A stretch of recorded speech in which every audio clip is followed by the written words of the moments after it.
Guys Durga Puja চলে এলে আমাদের এখনো পেনজামা কিনা হয় নাই, তো আজকে আমরা যাচ্ছি টাটাকে পেনজামা কিনতে। তো গাইস বাসে কোনো সিট না থাকায় আমি এখন পেছনের গেটটা দাঁড়ায় আছি, খালাসিগিরি করছি, তোমরা দেখতেই পাচ্ছ। शाबाश बेटा। अच्छा তো গাইস খালাসিগিরি করতে করতে আমরা এখন পৌঁছে গেছি কাটিন। ठीक है।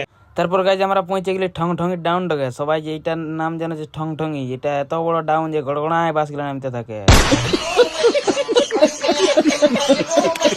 তারপর হচপচ করতে করতে আমরা পৌঁছে গেলি ডেমিনিয়া নদীটা দেখতে পাচ্ছি পুরো জল ভর্তি হয়ে আছে। তখন বাসটা চলে যাবো বাস স্ট্যান্ডের দিকে, আমরা এখানে নামে যাবো মোড়টাই। তো গাইজ বাস স্ট্যান্ডে নামার পর আমরা এখন যাচ্ছি টেম্পো ঢুঁড়িতে। তো গাইজ টেম্পো পাই গেছি, তার থেকে আমরা এখন যাবো সাকচি। গাইজ সাকচি পৌঁছে গেছি, এখন আমরা যাচ্ছি ভিটুর মলের দিকে। তো গাইজ মলের ভিতরে ঢুকিয়ে দেখি ও বাপ, লিফটটা তো খারাপ হয়ে গেছে। তারপর দেখছি এই লিফটে কাজ করছে, তো এই লিফটে উঠে আমরা চলে গেলি 3 নম্বর ফ্লোরে এখন পেনজামালিতে। তো গাইজ ভিতরে বেশি কিছু শুট করি নাই, মানে অনেক ভিড় ছিল, তো একটু শুট করতে মানে অন্যরকম লাগতেছিল, তার জন্য শুট করিনি। এখন আমরা যাচ্ছি এখন ফুটপাতের দিকে। তো তাই এসে আমরা বুঝতেই পারছি না কোনটা লিবো কোনটা নাই, দমে কিছু পেনজামা আছে। আর জন দিকে দেখছি শুধু মেয়েদেরই পেনজামা লড়কা আছে রে বাপ। তো ঘামাঘামি করে এখন যাচ্ছি আমরা সাকচি মার্কেটের যেটা কাপড় গলি গিলা আছে ওইগুলার দিকে যাচ্ছি আমরা এখন।